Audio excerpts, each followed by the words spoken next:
美国原定8月1号对中国电动车锂电池及芯片加征关税，但美国贸易代表办公室宣布，新的措施要至少推迟2周才会实施。原因是围绕部分产品仍然有一些意见需要审核。目前拜登政府执政时间仅剩最后6个月，关税措施会否生变？白宫即将易主，美国的欧洲盟友们会如何布局？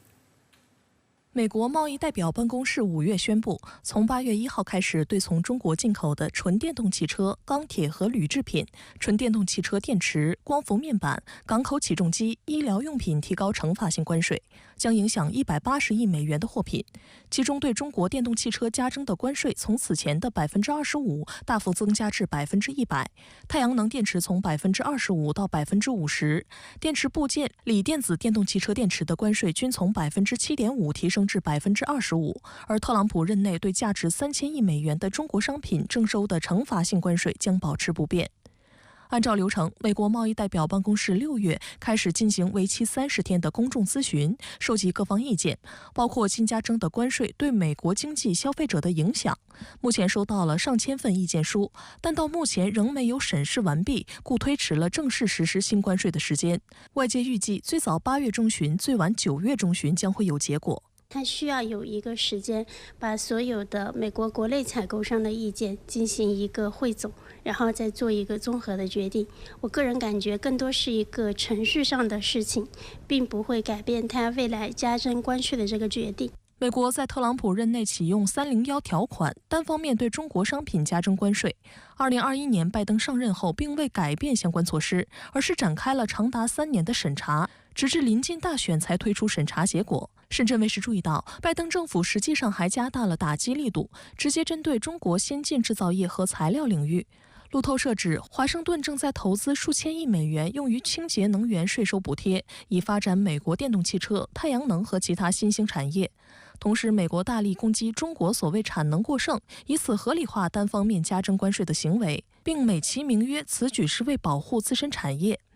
但美国业界对新的关税措施存在不同意见。以起重机为例，新关税措施实施后，税率将从0大幅飙升至25%。美国港务局协会7月呼吁，美国没有能够制造大型起重机的企业，如果中国制造的起重机在事实上无法进口，将严重损害港口效率和吞吐量。该协会还称，此前已从中国订购了总计35台起重机，由于没有替代供应方，如果8月上调关税，将导致成本至少增加1.3亿美元。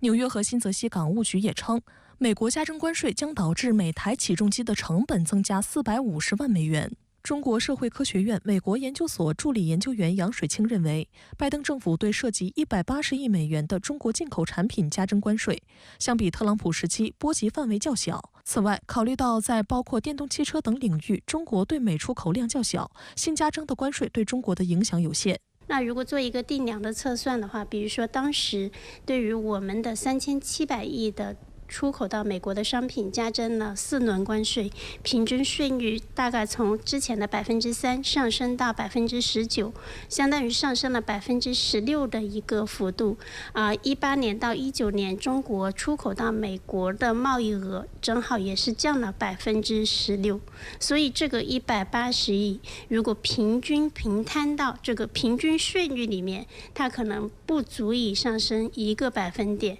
那这样的话，整体中国对美的出口额下降的幅度也会在1%以内。相比特朗普时期一刀切式的关税政策，拜登政府采取了更具针对性、目的性的关税措施，并且尽可能地将盟友的损失降至最低。深圳卫视注意到，在关键矿产领域，拜登政府拟加征的关税要到2026年才会正式实施，而且对中国天然石墨、永久磁铁等均征收25%关税，远低于锂电池、电动汽车等中国商品的关税。这也是为了让美国及其盟友为自身供应链构建和完善提供时间。路透社最新爆料，拜登政府将公布一项新规，加大对中国芯片制造商取得半导体制造设备的渠道的限制，旨在填补外国直接产品规则的漏洞。日本、荷兰等盟国将不受影响，但以色列、新加坡、马来西亚和中国台湾地区的半导体企业对中国大陆的芯片出口仍将受到限制。路透社指，有关新规目前还处于草案阶段，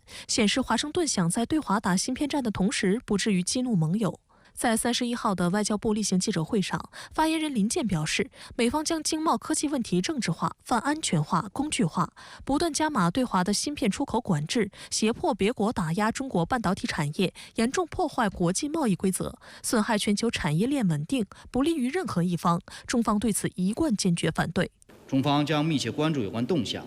坚决维护自身的合法权益，希望相关国家坚决抵制胁迫，共同维护公平开放的国际经贸秩序，真正维护自身的长远利益。实际上，美国目前正逢大选年，贸易政策的不确定性也令美国盟友始终悬着心。英国《金融时报》29号爆料称，欧盟正紧盯美国国内政局的变动。如果特朗普胜选，欧盟谈判人员将立即同特朗普方面展开接触，寻求同美方迅速达成贸易协议。关键内容是，欧盟将增加对美国商品的进口，以避免特朗普对欧盟产品加征关税。如若不行，就挥舞大棒，通过对美国商品加征关税的方式予以回击。据称，欧盟正在拟定一份进口美国商品清单，上榜的商品可能被征收50%或更高的关税。目前，拜登政府执政已进入尾期，但仍在操作对华经贸议题。美方宣布将对华电动汽车等商品举措延迟至少2周。那您认为他此举有何考量呢？拜登政府在5月份曾经宣布，于8月1日，也就是明天，要对中国电动汽车采取加征关税的措施。但是呢，最近又发出新的信号，那就是要对相关措施呢暂缓2周来实施。其实啊，这充分反映出拜登政府对华政策的两面性。一方面呢，我们可以看到，自今年以来，拜登政府将电动汽车作为对中国进行所谓科技竞争、产业打压的重点领域。因此呢，在5月份，拜登政府呢也就抛出了所谓的要对中国电动汽车加征100%关税这样的强硬举措，而且宣布呢要于8月1号开始实施。但是呢，拜登政府最近呢又宣布要将相关措施暂缓至少2个星期付诸实践。其实啊，可以看出，一方面呢，拜登政府当然是将中国电动汽车作为技术竞争、作为产业打压的重要对象。在这一点上，其实拜登政府呢从来都没有发生过变化。但另一方面呢，最近2个多月来，拜登政府自己也发现，如果说要对中国电动汽车等商品采取加征100%关税这样的强硬措施，最终呢一定会导致中美之间发生大规模的贸易摩擦。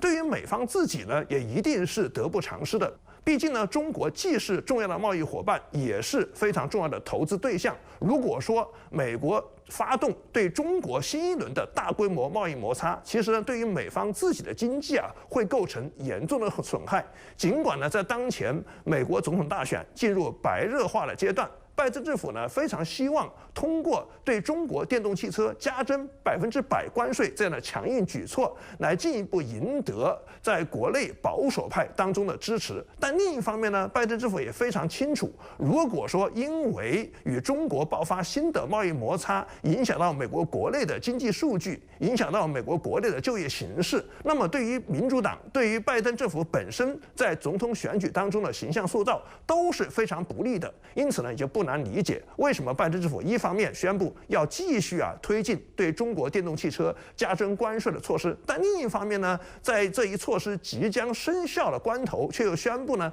暂缓至少2周实施。其实啊，我们可以看到，拜登政府其实也在寻找一个最佳的结合点，也在寻求一种折中的方案，那就是既能够在保守派、强硬派那里获得更多的支持，同时呢，又不至于使美国自身经济受到负面的冲击。离开菲律宾后，美国国务卿布林肯30号到访新加坡，这是布林肯上任以来首次访新。在此前2天举行的美日美菲2+2会谈中，美国高调宣布了一系列升级同盟关系的举措，并强调延伸威慑的重要性，释放了哪些危险信号？拜登政府毕业旅行接近尾声，此行成效如何？当地时间30号，美国国务卿布林肯来到新加坡，展开为期2天的正式访问。期间，他会见了该国总理兼财政部长黄循财、国务资政李显龙，还与外交部长维文等新加坡官员共同主持第2轮美国新加坡关键和新兴技术对话会。美国总统国家安全事务助理沙利文也以连线方式一同主持活动。美国这边呢，他实际上，比如说跟欧盟、跟日韩沟通，他认为是更加的畅通的，但是在跟东南亚国家进行沟通的时候，它更多的还是需要搭建这种桥梁，去传达它的意思。所以新加坡不仅仅是中国跟东南亚地区的桥梁，同时也是美国跟东南亚地区沟通的桥梁。因为新加坡的这种开放性，以及又对本土亚洲的这种了解情况，是更好的去衔接的。31号，布林肯与维文会面后，双方共同签署了俗称123协定的民用核能合作协定。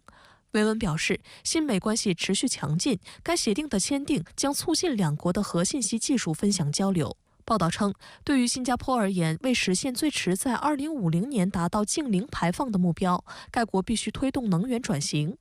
长远来看，不受天气约束也不排放二氧化碳的核能将成为理想的低碳替代能源。根据两国在会后发布的联合声明，123协定将为两国加强长期和平、核合作建立完善框架，以双方核不扩散承诺为基础。但声明也强调，新加坡还没有决定是否在本地使用核能。在此之前，需先仔细研究其安全可靠性以及相关成本和对环境可持续性的影响。深圳卫视注意到，在此之前，去年11月，菲律宾也与美国签署了这项协定，当时被视为两国能源战略合作的一大里程碑。截至目前，美国已与24个合作伙伴签署123协定，包括国际原子能机构、中国、韩国、印度尼西亚、越南，以及由27个欧洲国家组成的欧洲原子能共同体等。值得注意的是，这项协定涉及的远非技术层面的核合作这么简单。新加坡联合早报称，123协定是美国推动外交和经济的重要工具，不仅在法律上约束签署伙伴遵守美国制定的不扩散标准，有助提升美国在全球民用核市场和相关高科技领域的竞争力，也将深化美国与签署伙伴的政治和经济关系。根据美国国务院官网，全面的核合作伙伴关系可以为美国和签署伙伴带来长达100年的政治和经济联系，也可促进其他外交问题的合作。新加坡是此次布林肯亚洲行的倒数第2站。此前2天，布林肯和美国防长奥斯汀访问日本和菲律宾，高调宣布了一系列升级同盟关系的举措。29号举行的美菲外长防长2+2会议后，奥斯汀宣布，为加强美菲同盟关系，美方将向菲律宾拨款5亿美元，用于该国海军装备以及对美军驻扎的菲律宾军事基地进行建设和改善。菲律宾外长马纳罗则在会谈后的记者会上应询表示，美在菲部署中岛是为了增强菲自身防御能力，而非任何进攻目的，不会导致军备竞赛。中国外交部发言人林健在31号的例行记者会上强调，菲方允许美方部署中岛是配合域外势力助长地区紧张对立、挑动地缘对抗和军备竞赛的倒行逆施。本地区需要和平与繁荣，不需要中岛和对抗。我们敦促有关国家正视地区各国的呼声，尽早纠正错误的做法，按此前公开承诺，尽快撤走中岛系统，不要在错误的道路上越走越远。今年4月，美国首次在菲律宾吕宋岛部署了提风陆基中岛系统，用以参与美菲肩并肩年度联合军演。在中方强烈反对声中，菲律宾武装部队发言人近日称，美军正在将有关设备自菲撤出。按计划，目前在菲部署的提风系统将于9月甚至更早运走。近年来，美方在军控领域毁约退群，严重冲击国际军控与裁军进程，还把盟友伙伴绑上战车。28号在东京举行的美日外长防长2+2会议发表联合声明称，对中国持续快速扩展核武库表示担忧。双方同时召开延伸威慑首次部长会议，向国际社会彰显双方共享美国核保护伞的重要性。美防长奥斯汀还强调，延伸威慑是美日同盟的核心。日本媒体称，延伸威慑这个术语通常被用来描述美国承诺使用其核力量阻止第三方对盟国的攻击。在日本，这是一个敏感话题。作为唯一遭受过原子弹袭击的国家，日本一直宣称在推动核武器不扩散。针对美日发表延伸威慑联合声明，中方反应强烈。外交部发言人林健表示，日本长期以核爆受害国自居，宣扬建立无核武器世界，实际上却享受美国的核保护伞，强化延伸威慑，谋求所谓的核遏之力。日方有必要就其言行不一给全世界一个交代。延伸威慑系冷战的产物，美日强化核威慑合作，将刺激地区的紧张局势，加剧核扩散与核冲突风险。中方奉劝美日摒弃冷战思维，切实降低核武器在国家和集体安全政策中的作用，以实际行动促进战略稳定，维护地区和平与安全。我个人感觉他们在制造焦虑，就是想跟周边国家，尤其是中国的周边国家传达一个信息：中国在扩张，并且在核方面进行快速的扩张，你们需要一个保护伞。而美国、日本更多的想扮演一个保护伞的角色，这样的话，它会让中国周边的国家对它产生一个更强的依赖。而以后在一些经济合作议题或者其他议题上，可以更好的开展工作。外交部亚洲司司长刘劲松30号约见日本驻华使馆首席公使横地晃，指责日本在美日外长防长2+2会议延伸威慑部长会、美日印澳四方安全对话会期间发表涉华消极言论，并就此和会议文件中的诸多谬论、危险动向、虚假叙事提出严正交涉，表达严重关切和强烈不满。刘劲松称，日本对中国的抹黑攻击同推进两国战略互惠关系的表态自相矛盾，敦促日本树立客观理性对华认知，停止就中国内政事务说三道四，停止伙同某些国家搞小圈子制造对抗。布林肯此行亚洲之行已接近尾声，根据美国国务院此前公布，他接下来的最后一站将到访蒙古。这次自27号起为期10天，涵盖6国的行程，是他任内的第18次亚洲行，也是迄今为止最长的出访之旅。观察认为，这次布林肯到访的6个国家来看，可以说是精心挑选，各有侧重。老挝是今年东盟的轮值主席国，也是这次东盟外长会的东道主，传统上同美国的关系比较疏远，可以说是美国在东南亚的短板国家。而日本、菲律宾是美国在东亚的重要盟友，越南、新加坡、蒙古则是具有关键战略支点价值的地区中小国家，在美国的印太战略布局中受到高度重视。分析指，夯实政府印太战略成果是民主党政府赋予布林肯的重要政治任务。随着拜登宣布退出大选，民主党急需为可能得到提名的参选人副总统哈里斯积累政绩与政治声望。这场被外界解读为拜登政府毕业旅行的出访，也是希望对外表明拜登政府继续推进所谓印太战略的政治意愿。因为中国在欧美这边的外部环境实际上是在恶化，但是跟东盟的贸易关联依然非常紧密，所以他想从这一端入手，让中国跟东盟的关系相对的去疏远，然后更好的去削弱中国的实力。但这个是一个非常长的过程，因为客观来说，东盟跟中国更有地域优势，经贸合作是非常畅通的。所以他想从其他的方面去发力，但客观来说，东盟更多的还是看经贸议题，更多的考虑经济的互惠性。美国务卿布林肯继续亚洲行，并加紧与日本、菲律宾等国家的军事勾连。那对于布林肯的毕业旅行，您有何观察？您认为会产生什么实际效果呢？布林肯呢，此次呢的亚洲之行呢，包括了亚洲6国。其实我们可以看到，从老挝、越南到新加坡、蒙古，可以说呢是一次环中国之行。那么布林肯呢，可以说在拜登政府最后几个月的任期之内进行这样的所谓亚洲毕业旅行呢，还是在延续拜登政府过去几年来的这种所谓的针对中国的印太战略，那就是尽可能的在中国周边拉拢一系列的印太地区国家，能够形成所谓对中国的牵制，对中国所谓的制约。这一点呢，其实布林肯包括美国方面的用意是非常明显的。但是呢，我们可以看到，尽管美国方面包括布林肯此次所谓的亚太地区的毕业旅行，可以说呢，对于针对中国是不遗余力，但是呢，究竟能取得多少成效，其实呢是要打上一个大大的问号。无论是老挝、越南这样的东南亚国家，还是像日本或者蒙古这样临近中国的邻国，其实呢，目前呢，无论在安全还在经济领域，都和中国形成了千丝万缕的密切联系。可以说呢，中国与亚太地区众多周边国家已经形成了一种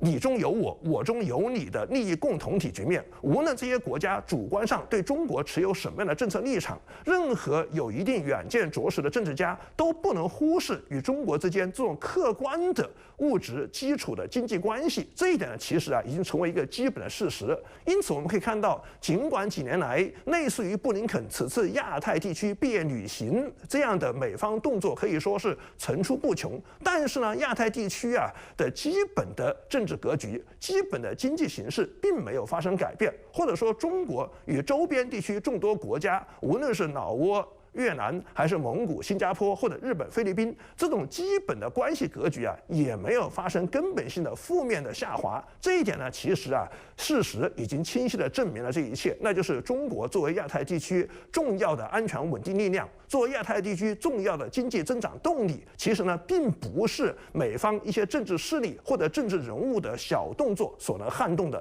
也不是他们所能改变的。尽管像布林肯呢，此次亚太地区毕业旅行这样的动作呢，可以说它的目的性非常明显，但是呢，它最终还是很难实现他们所预设的目标。拜登政府目前正努力为自己留下政治遗产。那在您看来啊，最终他能留下多少？这些政治遗产又会对美国以及世界带来何种影响呢？目前呢，拜登政府很显然呢，他在外交方面最希望留下的政治遗产，首先呢，还是打造美国所谓的价值观高地这样的人设。但是呢，我们可以看到，在价值观方面，并不取决于你口头上说的怎么漂亮，更多的是看你为整个国际社会、为整个人的命运共同体到底做了什么，到底有什么贡献，到底有什么样的支持。那么几年来，尽管拜登政府相比前任的特朗普政府，他很显然更加强调价值观在美国外交政策当中的重要作用，但是呢，他到底能在价值观方面给美国、给世界留下什么遗产，其实呢，已经是非常清晰了。同时呢，拜登政府呢，他也非常强调自己相比前任的特朗普政府，在重塑和强化美国所主导的联盟体系方面，能够给世界、给美国留下重要的遗产。但是呢，这种联盟体系如果说是为了少数国家、针对特定国家打造了小圈子，那么注定呢，它是不得人心的，它注定呢，只会得到极少数国家的附和，而一定是被大多数国家所警觉、所抛弃的。最后呢，拜登政府他也非常强调自己针对中国对美国霸权的挑战，进行了行之有效的竞争战略。那么，这种对中国所谓的竞争战略到底能取得什么效果？是否真的能够对中国的发展产生有效的阻碍效应？其实呢，几年的事实也充分证明，无论拜登政府他对于中国采取什么样的竞争或者打压政策，那么它都很难阻碍中国这种发展的步伐，阻碍中国前进的势头。同时呢，尽管它对于中国与一些周边国家的关系会构成一些负面的干扰，但是呢，从根本上来讲，中国作为亚太地区这种安全的维护者、经济增长的贡献者，这种基本的定位呢，已经得到了众多国家的广泛认同，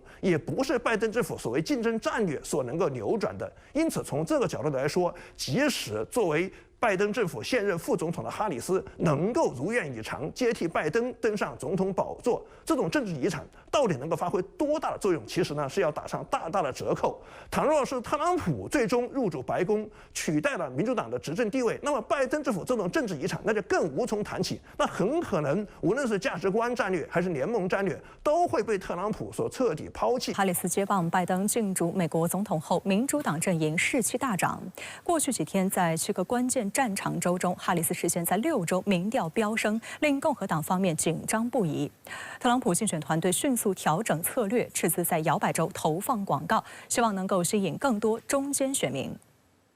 易普索公司的最新民调显示，哈里斯在登记选民中以43%的支持率领先特朗普的42%，这一比例在误差范围内。登记选民更喜欢特朗普在经济、移民和犯罪方面的计划，哈里斯在医疗保健方面的支持领先。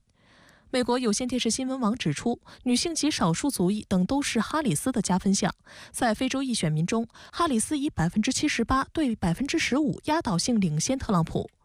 此前，年轻也成为哈里斯的另一明显优势。1964年出生的哈里斯比拜登年轻22岁，比特朗普年轻19岁，有巨大的年龄优势。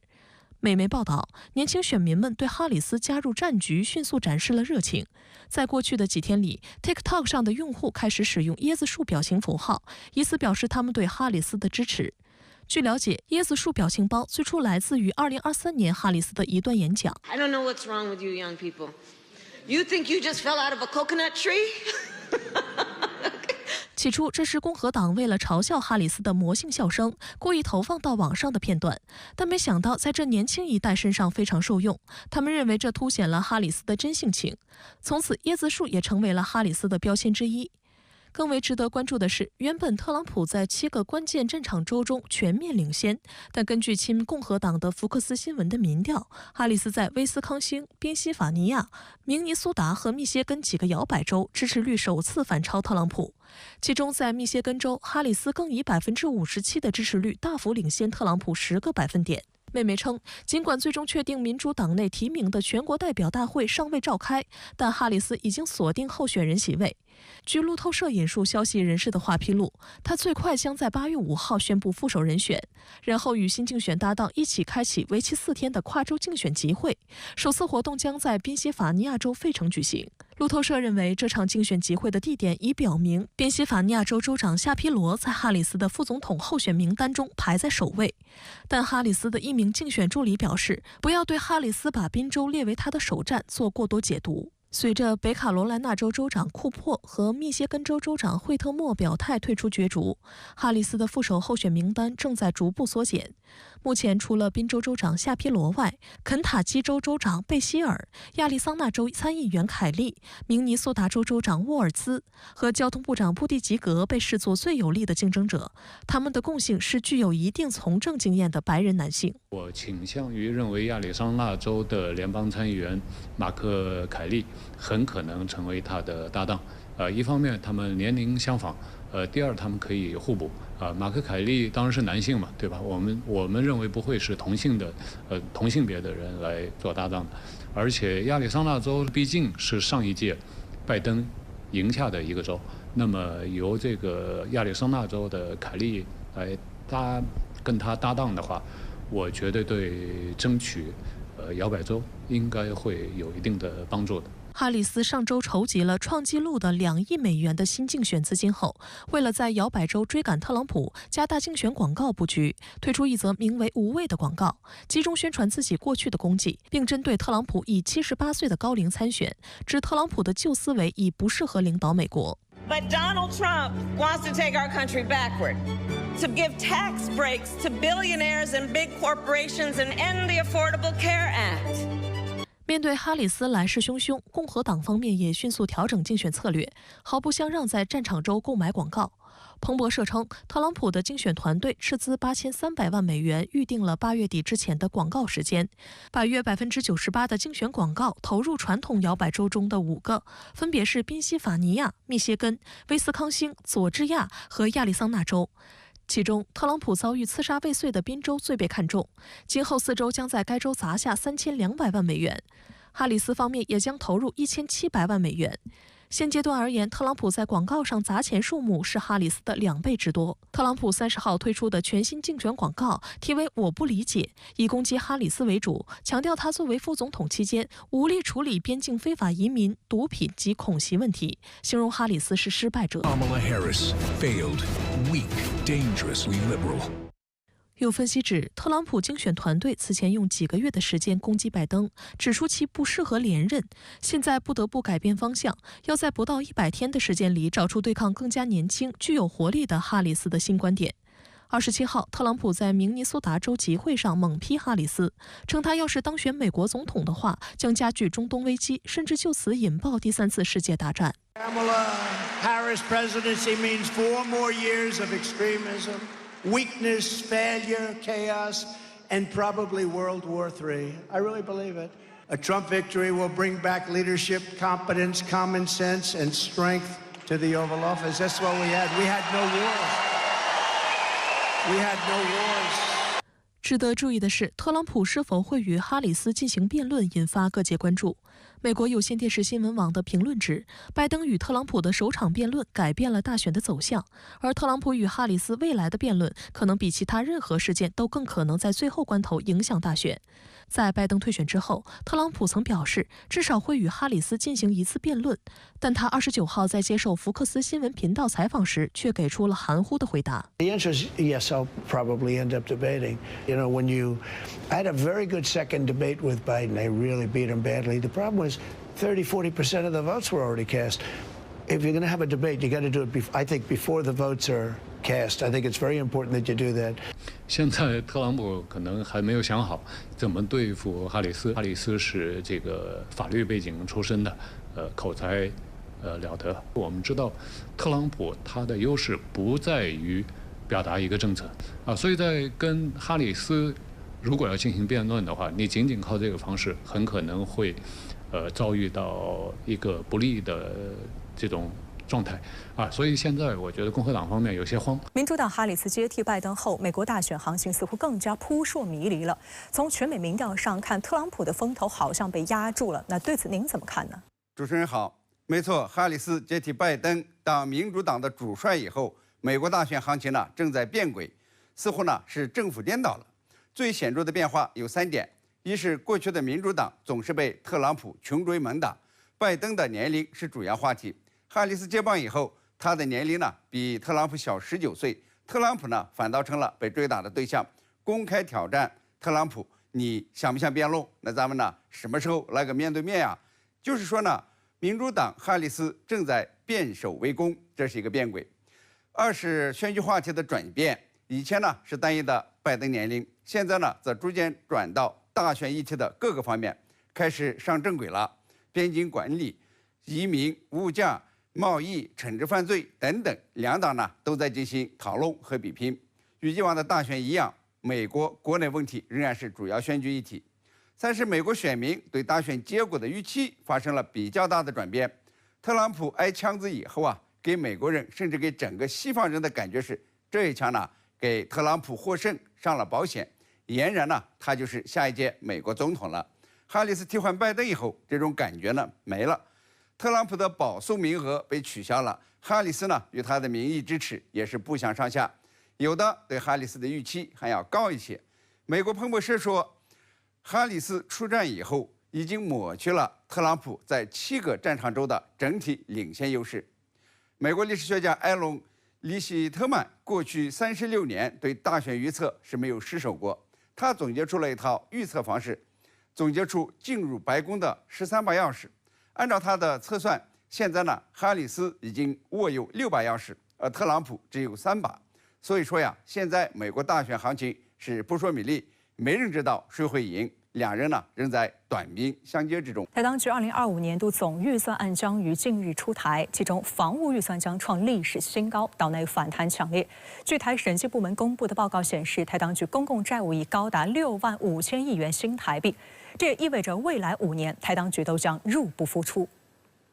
7月29号，台行政机构负责人卓荣泰召集各部门讨论2025年度总预算案。在防务预算方面，明年将在4600亿元新台币的基础上，加上特别预算与特种基金，总计6300亿元新台币，约合人民币1390亿元，再创历史新高，增幅高达5%。纵观近5年的台军整体防务预算呈逐年增长趋势，从2019年度3815亿元增加到2023年度5803亿元新台币，约合1280亿元人民币 ，GDP 占比也从2%增加到2.5%。而赖清德上台后，这一趋势愈演愈烈。据岛内媒体披露，明年的军费主要包含增购 F-16战机、无人机采购以及海空战力加强计划等。近年来，台当局配合美国打造所谓刺猬岛，购买的武器装备包括高级雷达设备、爱国者防空导弹系统、海马斯火箭炮、鱼叉反舰导弹、毒刺便携式防空导弹、M1A2T 艾布拉姆斯主战坦克以及弹簧刀攻击无人机等。应该说，下一步台湾当局会根据美国的这种指导。同时也根据两岸之间军事实力日益的，就是台湾处于这个不可逆转的劣势这么一个基本背景之下，会进一步的加强对一些比如所谓的轻型的、灵活部署的、生存能力比较强的这种战术或者是武器装备的采购。除了传统武器装备，美台之间的另一项军事协议引发外界高度关注。据岛内媒体报道，美台近期正式签署军售合约，旨在提升台军指挥及情侦系统数据链 Link 16，总价值约合人民币44亿元，执行至2026年12月31号。据悉，未来的履约地点位于新北市新店区、高雄市左营区。事实上，早在今年2月，美国政府就已事先公布了这一军售案。所谓 Link 16系统，指的就是先进战术资料链系统，具有高度精密性、及时性，可以有效应对外部的电子干扰。它不只传输影像，还能实时反馈战场信息。目前台军的讯安系统就是以 Link 16为基础的作战系统，它整合了台军多个作战单位的作战信息，但未扩及所有现役军备。随着台军未来数年将陆续获得美制 F-16V、Block 70战机、M1A2T 战车、海马斯多管火箭系统等，美国开始着手进行升级，最终目标是 Link 22数据链系统。Link 22是 Link 16的升级版，它是包括美国在内7个北约国家共同合作的新款战场数据链系统。在升级完成后，台军的即时性战场感知能力将有不小的提升。包括比如 Link 16啊这些，当然还包括就是导弹防御，它其实涉及到深层的或者底层的，其实就是一些预警信息、卫星信号，包括还有一些就是指挥、控制、通信系统的通联，也是以此来作为美国整个印太战略中的一个拼图。29号当天，台审计部门也公布了一组岛内2023年度总决算数据。报告指出，台当局公共债务达6.5万亿元新台币，平均台湾每人负担约27万元，约合人民币6万元。这也意味着台当局未来5年都将入不敷出。对此，岛内舆论痛批民进党当局在明知经济风险大、财政压力大的情况下，仍然出于一党之私讨好美国，不断挥霍民众血汗钱，购买到的还是二手武器、淘汰武器。民进党当局到现在已经向美国缴纳了205.3亿美元的武器采购费用，但是武器却迟迟不见踪影。据岛内中时新闻网报道称，仅6月1个月，美方再次拖欠台湾地区的军售武器价值高达8.4亿美元。拖欠的武器包括此前采购的无人机、毒刺导弹、标枪导弹等，地面武器装备同样如此。台军购买的108辆 M1A2T 主战坦克和29辆海马斯火箭炮，到现在也是未见一车交付。美国赖着不交货，却仍在不断勒索。特朗普日前更是变本加厉，公开威胁台当局要给更多保护费。据岛内媒体披露，特朗普执政时期的国安顾问奥布莱恩随后还建议，台当局至少要将防务预算增至 GDP 的5%。台当局行政机构负责人卓荣泰马上回应，愿意负更多责任，引发岛内一片哗然。在特朗普的眼中的话，其实台湾，如果说最大的价值就是可以通过，比如售卖军火呀，包括压台湾进口更多的美国产品呐等等，帮助美国削减它的贸易逆差呀等等这方面，包括还有。当然，像比如台积电这些高科技产业，转移到美国，为美国带动他们的当地的就业啊，提升美国的 GDP。赖清德上任不足3个月，铁了心要搞台独，台防务预算大幅增加，充分暴露了赖当局以武谋独对抗大陆的野心。不过，岛内舆论指出，即使台军增加防务预算，也不能满足所谓安全的需要，更不可能实现台独势力的台独梦，只会压缩民生开支，制造紧张氛围，将台湾推向兵凶战危险境，让民众为其买单。赖清德当局搞以武谋独，是螳臂当车，买再多的武器也买不来安全，只会被出售武器的国家当成提款机。再怎么强化国防力量，炒作民主对抗威权的虚假叙事，也阻挡不了中国终将统一，也必然统一的历史大势。好，金门214恶性撞船事件发生，经过5个月，迎来了最新进展。30号，遇难家属在晋江红十字会的陪同下，在金门与台湾方面进行协商，达成共识。大陆方面接回2名遇难渔民遗体及被扣渔船。台湾联合报援引消息人士的话称，双方签署的共识共4点，包括归还罹难渔民遗体、归还被扣船只、给遇难者家属抚慰金与道歉。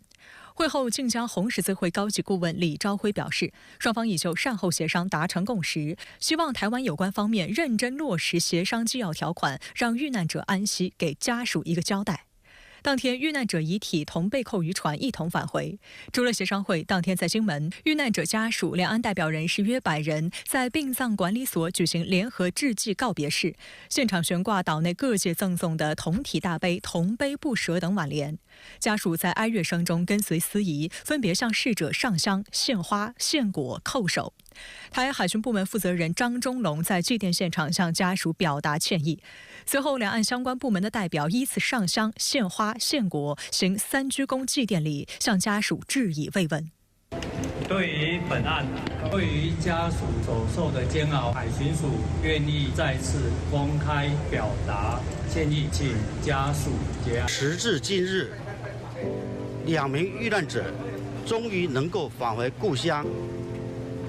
家属也等来了迟到的道歉。希望台有关方面能尽快公布事件真相，做出公正的调查结论，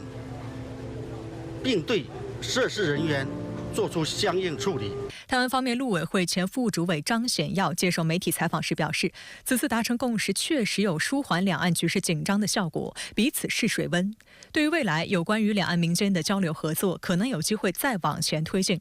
实际上，事件发生后，台海巡部门负责人许敬之就率队与大陆家属代表在金门进行了8次闭门协商，但双方始终在纠责与道歉上无法取得共识，致使协商触礁。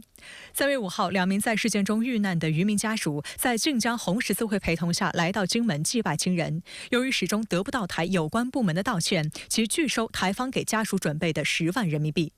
台湾金门地区的民意代表，包括民众也一再的在向台湾当局施压下，台湾当局现在被迫做出了让步，也让这次金门恶性撞船事件有一个暂时性的这么一个平息。这当然后续事件还要看台湾当局所谓的司法调查啊等等的结果出来，我们肯定还要求台湾当局对这元凶要进行惩罚，甚至是这个判刑等等一些的追责。后续我觉得还是需要再观察，看问台湾当局是否真的有这个诚心和诚意。复旦大学台湾研究中心主任信强表示，214恶性撞船事件暂时告一段落，但是如果像台湾当局所奢望的那样，能够让两岸关系进一步回暖，恐怕很难。大陆态度非常明确，这是个案处理，绝对不可能是去复制或者是被其他这个问题或者是一些案例来效仿。台湾当局只要不接受一个中国这个原则，不接受九二共识，两岸之间就没有任何可能恢复对谈、协商或者是这个谈判。这点应该说大陆的原则性和立场是非常明确的。